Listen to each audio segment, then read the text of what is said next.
జంజం బావి తవ్వకం పూర్తి అయ్యేటప్పటికీ అబ్దుల్ ముత్లిబ్ బాగా అలిసిపోయారు. వళ్ళు పచ్చి పుండైపోయింది. ఇలాంటి సందర్భంలో తనకు 6-7 కొడుకులుంటే ఎంత బాగుండేది అన్న ఆలోచనే అతని మనసులో అప్రయత్నంగా కలిగింది. దేవా, నాకు 10 మంది కొడుకుల్ని ప్రసాదించు. నా జీవితంలోనే వారు పెరిగి పెద్దవాళ్ళయి నాకు చేదోడు వాదోడుగా తయారైతే వారిలో ఒకణ్ణి నీకు బలి సమర్పించుకుంటాను నేను అని ఆయన మొక్కుబడి చేసుకున్నారు. దేవుడు అతని మొరలను ఆలకించి 10 మంది కొడుకుల్ని ప్రసాదించారు. వారు పెరిగి పెద్దవాళ్ళైపోవడం కూడా జరిగిపోయింది. కానీ అబ్దుల్ ముతలిబ్ దైనందిన కార్యక్రమాపాలలో తలమునకలైపోయి మొక్కుబడి సంగతి మర్చిపోయారు. అయితే ఒకరోజు నడిరేయి చీకటిలో నగరం జోగుతుంది. అప్పుడప్పుడు వీస్తున్న పవన వీచికలు హృదయాన్ని గిరిగింతలు పెడుతున్నాయి. అక్కడక్కడ కిటికీల గుండా కనిపిస్తున్న గుడ్డి దీపాల మినుగురు పులుగులు తలపింపజేస్తున్నాయి. అబ్దుల్ ముతలిబ్, లేచి నీ మొక్కుబడి తీర్చుకో. అబ్దుల్ ముతలిబ్ ఒక్కసారిగా ఉలిక్కిపడి లేచారు. చూస్తే ఎవ్వరూ కనిపించలేదు. అయితే మొక్కుబడి మాట వినగానే గతం గుర్తుకొచ్చింది. ఏమైనా కలే కదా అనుకుని నడుం వాల్చి తిరిగి నిద్రపోవడానికి ఉపక్రమించారు. కాసేపటికి కళ్ళు మూతలు పడ్డాయి. అబ్దుల్ ముతలిబ్, లేచి నీ మొక్కుబడి తీర్చుకో. అబ్దుల్ ముతలిబ్ మళ్ళీ త్రుళ్ళిపడి లేచారు. కలలో ఎవరో మహనీయుడు కనిపించి తన మొక్కుబడి సంగతి గుర్తు చేశారు. మొక్కుబడి తీర్చుకోవాల్సిన సమయం ఆసన్నమయ్యింది అనుకున్నారు అతను మనసులో. రాత్రి ఇంకా చాలా మిగిలే ఉంది. పడుకుందామంటే నిద్ర రావడం లేదు. గత విషయాల గురించిన ఆలోచనలు ముసురుకున్నాయి. ఆ ఆలోచనలోనే రాత్రి గడిచిపోయింది. పొద్దు పొడిచి బారెడు పైకెక్కిన తర్వాత అబ్దుల్ ముతలిబ్ కొడుకుల్ని పిలిపించారు. వారికి విషయం తెలియజేస్తూ ఇలా అన్నారు. నాయనలారా, దేవుడు నాకు 10 మంది కొడుకుల్ని ప్రసాదించి వారంతా నా కళ్ళెదుట పెరిగి పెద్దవాళ్లైతే నేను వారిలో ఒకణ్ణి అతనికు బలిగా మొక్కుబడి చేసుకుంటాను అని అన్నాను. ఆ ప్రభువు దయవల్ల నాకు 10 మంది కొడుకులు పుట్టి పెద్దవాళ్ళయ్యారు. ఇప్పుడు నా మొక్కుబడి తీర్చుకునే సమయం వచ్చేసింది. ఈ విషయంలో మీ అభిప్రాయం ఏమిటో చెప్పండి. ఈ మాటలు విని కొడుకులు ఏమాత్రం కంగారు పడలేదు. పైగా వారు ఉత్సాహంతో ఒకరి తర్వాత ఒకరు తమ అంగీకారం తెలుపుతూ ఇలా అన్నారు. నాన్నా, మేమిందుకు సిద్ధంగా ఉన్నాం. మా పూర్వీకులైన తాత ఇస్మాయిల్ అలైహిస్సలాం గారు తమ తండ్రి ఇబ్రాహీం అలైహిస్సలాం గారు ఇచ్చిన ఆజ్ఞ ముందు తలవంచారు బలిపీఠం మీద. అలాగే మేము కూడా మా ప్రాణాలర్పించి మమ్మల్ని బలి కొనడానికి సిద్ధంగా ఉన్నాం. మేము దీన్ని మా అదృష్టంగా భావిస్తున్నాం. ఈ మాటలు విని అబ్దుల్ ముతలిబ్ ఎంతో సంతోషించారు. వినయ విధేయులైన కలిగిన తన సంతానాన్ని చూసి ఎంతో సంబరపడ్డారు. దేవుడికి కృతజ్ఞతలు తెలియజేసుకున్నారు. సరే, మీలో ఎవరిని బలివ్వాలో చెప్పండి అని అడిగారు ఆయన. మీరు ఎవరిని ఆజ్ఞాపిస్తే అతను సిద్ధంగా ఉన్నారు అన్నారు ముక్తకంఠంతో కుమారులు అందరూ. నేను ప్రత్యేకంగా ఎవరి పేరు సూచించను. పూజారి ద్వారా పాచికలు వేసి చూద్దాం. అందులో ఎవరి పేరు వస్తే అతన్ని బలిస్తాను. అబ్దుల్ ముతలిబ్ ఈ మాట చెప్పి కొడుకుల్ని కాబా మందిరానికి తీసుకువెళ్లారు. అక్కడ ఒక పూజారికి విషయం తెలియజేశారు.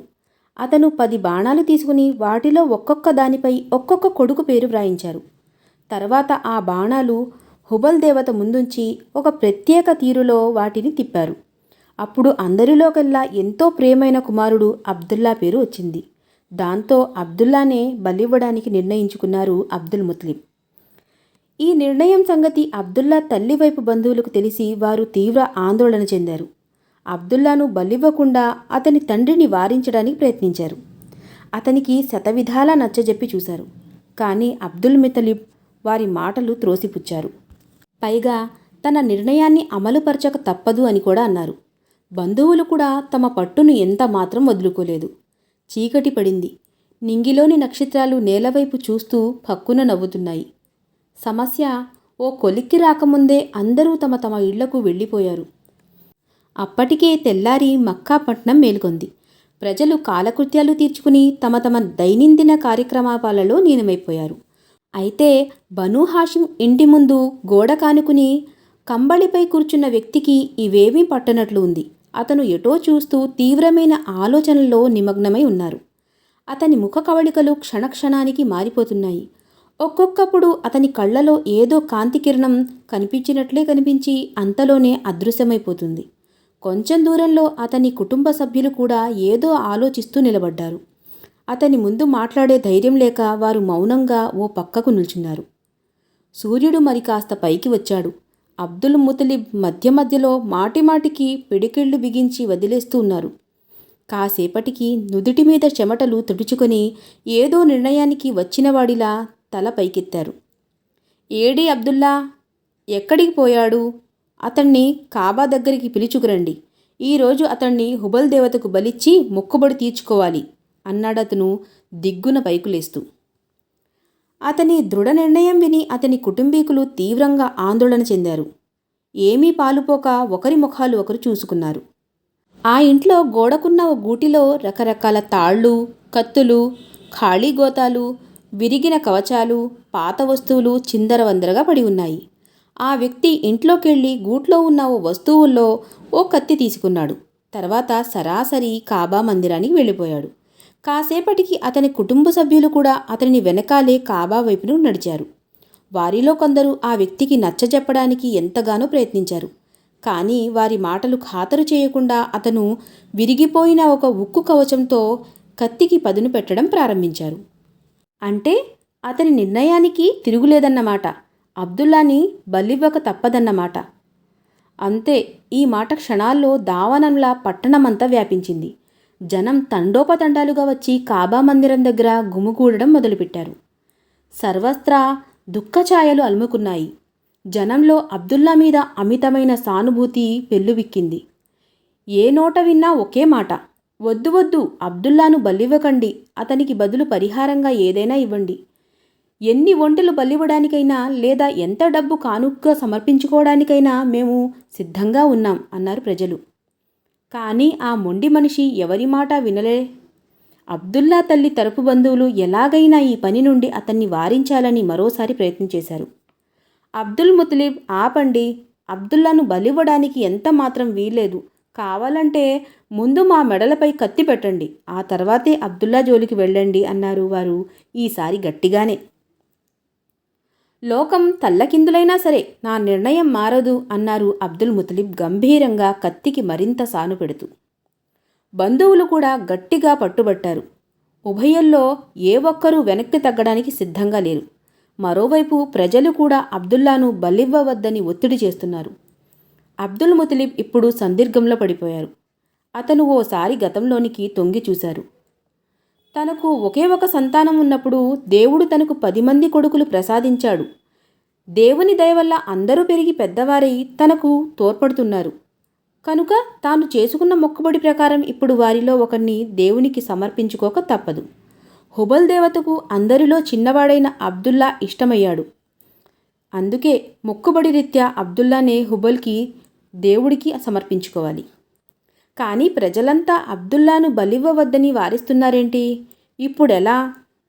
అంతలో ఖురేష్ నాయక, ఓ మాట చెబుతా వింటావా అన్నాడు ఒక వృద్ధ నడుం మీద చేయి వేసుకుంటూ వస్తున్న ముసలి వ్యక్తి. నేనిప్పుడు ఎటువంటి మాట ఇవ్వలేను, నువ్వు చెప్పదలుచుకుంటే ఏదైనా చెప్పు, వింటాను అన్నారు అబ్దుల్ ముతలిబ్. బనూ అమీర్ వాడలో ఉంటున్న మంత్రగత్తె తెలుసు కదా అని అడిగాడు వృద్ధ వ్యక్తి. తెలియకయే, పట్టణ ప్రజలందరికీ తెలుసు. యమన్, నజాద్ ప్రాంతాల నుండి కూడా జనం ఆమె దగ్గరకు వస్తూ ఉంటారు జ్యోతిష్యం చెప్పించుకోవడానికి. అంతేకాదు గస్సాన్, సైమానీ రాజులు కూడా ఆమెకు కానుకలు పంపిస్తూ ఉంటారు. అయితే ఇప్పుడేం చేద్దామంటావు అడిగారు అబ్దుల్ ముతలిబ్ అసహనంగా. ఆమె దగ్గరికి వెళ్ళి ఈ సమస్యకు పరిష్కారం అడుగుదాం. ఆమె ఎలాంటి భయప్రలోభాలకి లోనయ్యే మనిషి కాదు. ఆమె చెప్పిన దానికి తిరుగుండదు అన్నాడు వృద్ధుడు. అబ్దుల్ ముతలిబ్ మెత్తబడ్డారు. మంత్రగత్తె దగ్గరకు వెళ్లేందుకు అంగీకరించారు. దాంతో జనం చల్లగా ఊపిరి పీల్చుకున్నారు. కానీ అతని చేతిలో కత్తి ఇంకా అలాగే ఉంది. ఇక ఆ కత్తి తీసి ఇంట్లో పెట్టేయండి అన్నారు ఓ బంధువులు. మంత్రగత్తె పరిష్కారం చూపేదాకా ఈ కత్తి వదిలిపెట్టేదే లేదు. ప్రతి విషయంలోనూ నాపై ఒత్తిడి తేకండి అన్నారు అబ్దుల్ ముతలిబ్ కాస్త చిరుకోపంతో. మొత్తం మీద ఎలాగో ప్రజలు అతన్ని మంత్రగత్తె దగ్గరకు తీసుకువెళ్లారు.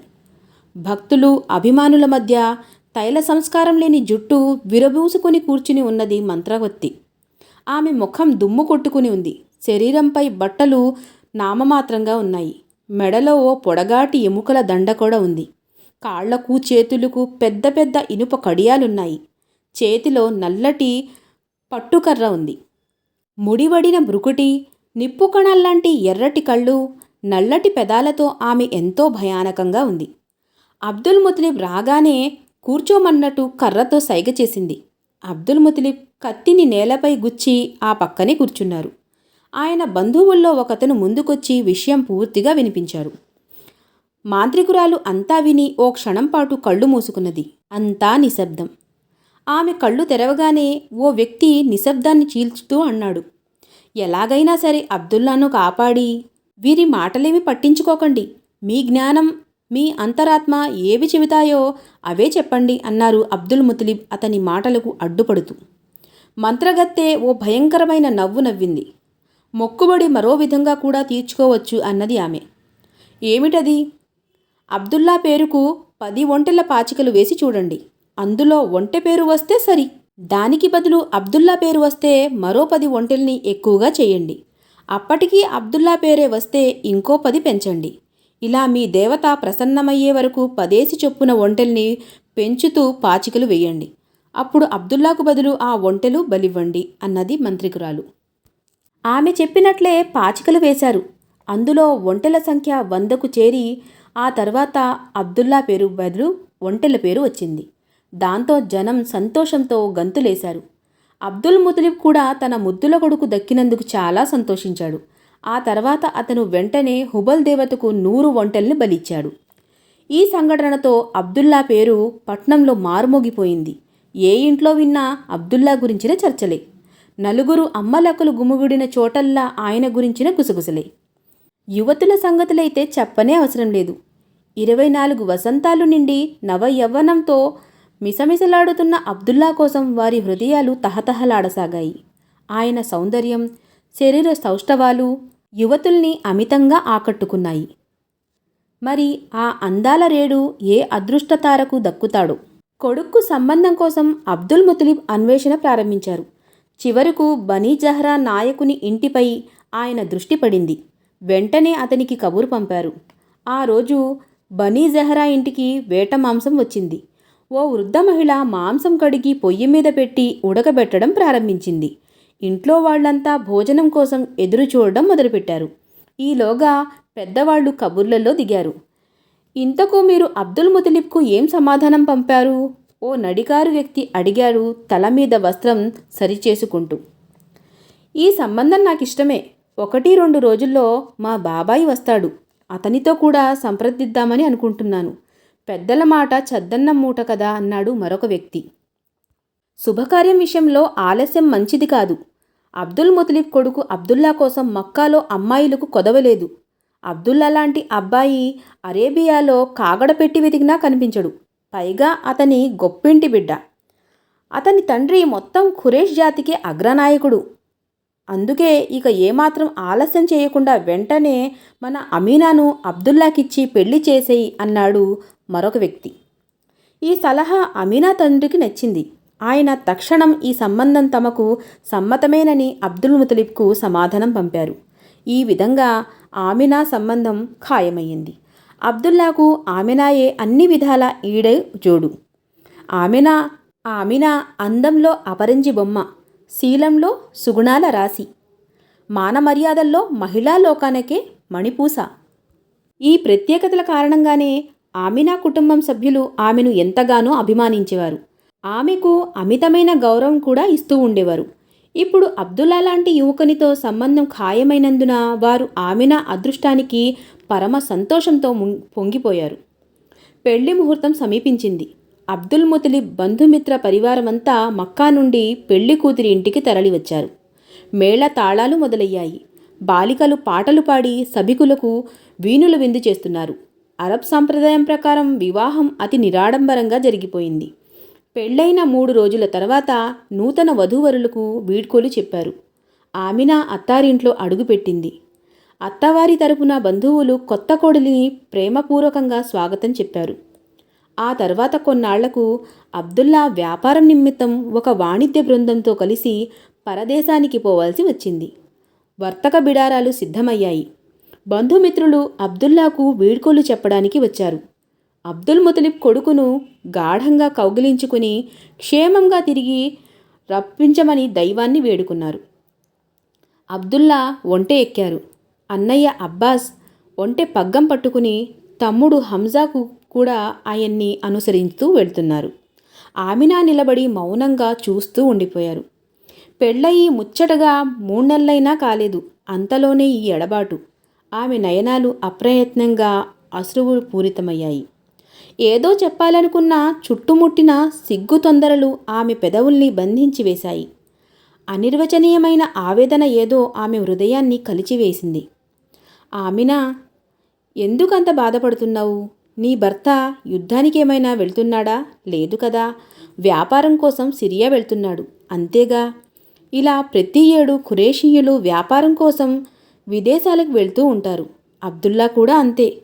ఆ మాత్రానికే కంటతడి పెట్టుకుంటున్నావా? చూడు, ఆయన క్షేమంగా లాభంగా నీ కోసం బోలెడు కానుకలతో తిరిగి వస్తారు. కాకపోతే ఓ 5-6 నెలలు ఓపిక పట్టాలి, అంతేగా. ఈ 5-6 నెలలు పెద్ద విషయం కాదు. మనస్సును దిటవ చేసుకుంటే చాలు. కాలం ఇట్టే 5-6 రోజుల్లా చకచకా గడిచిపోతుంది. ఆ తర్వాత మళ్ళీ నీ ముంగిట ఆనంద కుసుమాలే. ఆమినా మనసు ధైర్యం చెప్పింది. అప్పటి సంగతి తర్వాత ఆలోచిద్దు గాని ఇప్పుడు నీ భర్త నీ నుండి కనుమరుగైపోతున్నాడు. ఓసారి ఆయన్ని ఆపదమస్తకం చూసుకో. మళ్ళీ చూసే భాగ్యం లభిస్తుందో లేదో. ఇప్పుడే బాగా చూసుకో. మళ్ళీ చూసుకో. తనివి తీరా చూసుకో. ఎవరో చెవి దగ్గరకొచ్చి చెప్పినట్లుగా అనిపించింది ఆమెకు. తన హృదయేశ్వరుడు వెళ్ళిపోతున్నాడు. తన సమస్త జగత్తు వెళ్ళిపోతుంది. ఆశ్రుధారలు కట్టలు తెంచుకుని చెక్కిళ్లపై జాలువారుతున్నాయి. అబ్దుల్లా కూడా అర్ధాంగి వైపు మూగబాధతో కడసారి చూసి కదిలి వెళ్తున్నారు. తోటి వర్తకులతో పాటు అబ్దుల్లా పట్నం వీధుల గుండా ఒంటె మీద వెళ్తుంటే ఒకచోట కొందరు యువతులు నిల్చుని గుసగుసలాడుకుంటున్నారు. చూశావటే, అమీర్ ముద్దుల కొడుకు ఒంటెల్ని తీసుకుని వ్యాపారానికి వెళ్తున్నాడట అన్నది ఒక యువతి. అమీర్ ఏమిటే, అతని తండ్రి పేరు అబ్దుల్ ముతలిబ్ అయితేను. ఇక చాలే ఊరుకో. పొద్దస్తమానం పాటలు పాడుకోవడం, బొమ్మలతో ఆడుకోవడం తప్పించి ఇంకేమైనా తెలుసా నీకు? అబ్దుల్ ముతలిబ్ అసలు పేరు అమీరే. అమీర్ అతనికి షైబా అని కూడా పేరు పెట్టారు. ఓ అలాగనా, పెద్ద విషయమే చెప్పావులే ఈరోజు. అంతేకాదు పిచ్చి మొహమా, మరో విషయం చెప్పనా? ఏమిటది? పెళ్ళవ్వక ముందు అబ్దుల్లా నుదిటిపై ఒక కాంతి కిరణం మెరుస్తూ ఉండేది, చూసావా? అవును చూశాను, కానీ అది ఇప్పుడు కనిపించడం లేదే. అదేనే విశేషం. తెలుసుకోవాల్సిన అసలు విషయం ఏమిటంటే, పెళ్ళైన తర్వాత ఆ కాంతి కిరణం అదృశ్యమైపోయింది. ఏమైందబ్బా? నువ్వొత్త అమాయకురాలిలా ఉన్నావు. లోకజ్ఞానం బొత్తిగా లేదు. ఓసారి ఆమినా ముఖం చూసిరా, తెలుస్తుంది. ఈ గుసగుసలు విన్నట్టు అబ్దుల్లా ముందుకు సాగుతున్నారు. ఆమినా మేడ మీదెక్కి ఒంటెల పంక్తిని కనుమరుగయ్యేదాకా చూసి ఆ తర్వాత బరువెక్కిన హృదయంతో భారంగా అడుగులు వేస్తూ కిందికి దిగి యథాప్రకారం తన దైనందిన కార్యక్రమాపాలలో లీనమైపోయారు. మన వీడియోస్ కనుక మీకు నచ్చితే తప్పకుండా లైక్ చేయండి, షేర్ చేయండి, సబ్స్క్రైబ్ చేయండి. అల్లా సుబ్హానా తఆలా మనందరికీ ఇంకా ఎన్నో విషయాలు తెలుసుకునే సద్బుద్ధిని ప్రసాదించాలని దువా చేస్తున్నాను. అస్సలాము అలైకుం వరహమతుల్లాహి వబరకాతుహు.